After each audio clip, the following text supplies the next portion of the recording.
Hi guys, ഇന്ന് ലഞ്ചിന് എന്തൊക്കെയാണ് നമ്മൾ തയ്യാറാക്കിയതെന്ന് കാണാം. ആദ്യമായിട്ട് ഒരു ഒഴിച്ചു കറിയായിട്ട് സാമ്പാറാണ്. സാമ്പാറിനുള്ള കഷ്ണങ്ങളെല്ലാം അരിഞ്ഞെടുത്തു. തുമരപ്പരിപ്പ് അതിൻ്റെ കൂട്ടനെ കഴുകി വെച്ചിട്ടുണ്ട്. അപ്പോൾ ഞാൻ കുക്കറിലാണ് ചെയ്യുന്നത്. കുക്കറിൽ ചെയ്യാനായിട്ട് തുമരപ്പരിപ്പ് ഇട്ടു. അതിൻ്റെ കൂടെ തന്നെ നമ്മൾ കുറച്ച് വെള്ളമോടെ ഒഴിച്ച് കുറച്ചൊന്ന് വേവിച്ച് അതിന് ശേഷം മാത്രമാണ് നമ്മൾ വെജിറ്റബിൾസൊക്കെ ആഡ് ചെയ്യുന്നത്. അതിലേക്ക് ഇത് വെക്കുമ്പോൾ തന്നെ കുറച്ച് മഞ്ഞൾപ്പൊടിയും ഉപ്പും ഇട്ട് കൊടുക്കാറുണ്ട്. പിന്നീട് കുക്കറിൽ ഇതെല്ലാം വിസിലെല്ലാം വന്നതിന് ശേഷമാണ് ഞാൻ പുളിവെള്ളം ചേർത്ത് പുളിവെള്ളം ചേർത്ത് നമ്മൾ പിന്നെ കടുക് വറുത്തെടുക്കുകയാണ് ചെയ്യുന്നത്.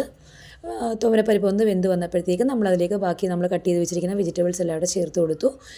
അത് ചെറുതായിട്ടൊന്ന് മിക്സ് ചെയ്തതിന് ശേഷം അതിലേക്കുള്ള ബാക്കി പൊടികൾ ചേർത്ത് കൊടുക്കുകയാണ്. അപ്പോൾ നമ്മൾ ചേർത്ത് കൊടുക്കുന്നത് കുറച്ച് മുളക് പൊടി, മല്ലിപ്പൊടി, ഉലുവാപ്പൊടി, കായപ്പൊടിയാണ് ചേർത്ത് കൊടുക്കുന്നത്. കാരണം ഉപ്പും മഞ്ഞൾപ്പൊടിയും നമ്മൾ ആദ്യം ഇട്ട് കൊടുത്തിരുന്നു ആവശ്യത്തിന്. അതുകൊണ്ട് പിന്നീട് ഞാനത് ചേർത്തില്ല. പിന്നീട് ഒരു 3 വിസിൽ വരുമ്പോഴത്തേക്ക് നമ്മളതൊന്ന് അടച്ച് വെച്ച് വേവിക്കുന്നു. അതിനുശേഷം പിന്നീട് തുറന്ന് എയർ കളഞ്ഞതിന് ശേഷമാണ് പുളിവെള്ളമൊക്കെ ചേർക്കുന്നത്. പിന്നീട് കുറച്ച് പാവയ്ക്ക ഇരിപ്പുണ്ടായിരുന്നു. അപ്പോൾ അത് വെച്ചിട്ട് ഞാൻ മെഴുക്കുവരട്ടി പോലെ ഉണ്ടാക്കാമെന്ന് ചോദിച്ചു. അപ്പോൾ മെഴുക്കുവരട്ടി ഉണ്ടാക്കുമ്പോൾ ഞാൻ സാധാരണ ഈ തേങ്ങാക്കൊത്ത് കൂടെ ഉപയോഗിക്കാറുണ്ട്.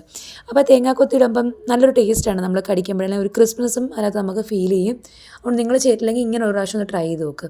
അപ്പോൾ നമ്മൾ ആദ്യം തന്നെ നമ്മൾ വെളിച്ചെണ്ണയിൽ ജസ്റ്റ് തേങ്ങ ഒന്ന് വഴറ്റിയെടുത്ത് ഒരു ബ്രൗൺ കളർ ആകുമ്പോഴത്തേക്ക് നമ്മുടെ ഈ കട്ട് ചെയ്ത് വെച്ചിരിക്കുന്ന പാവയ്ക്ക ഇട്ട് കൊടുക്കുക. പിന്നീട് അതിനകത്തും വലിയ മസാലയൊന്നുമില്ല, നോർമലി നമ്മുടെ ഉപ്പും മഞ്ഞൾപ്പൊടിയും മാത്രം ഇട്ട് കൊടുക്കുക. ഒന്ന് മിക്സ് ചെയ്യുക. ഒരു 6-7 മിനിറ്റ് അടച്ച് വെച്ച് വേവിക്കുക. മീഡിയം ഫ്ലെയിമിൽ വേവിക്കുമ്പോഴത്തേക്ക് ഒന്ന് ആ എണ്ണയിൽ കിടന്ന് തന്നെ നമ്മുടെ മെഴുക്കുവരട്ടി നല്ല രീതിയിൽ തന്നെ ആയിട്ട് വന്നിരിക്കും.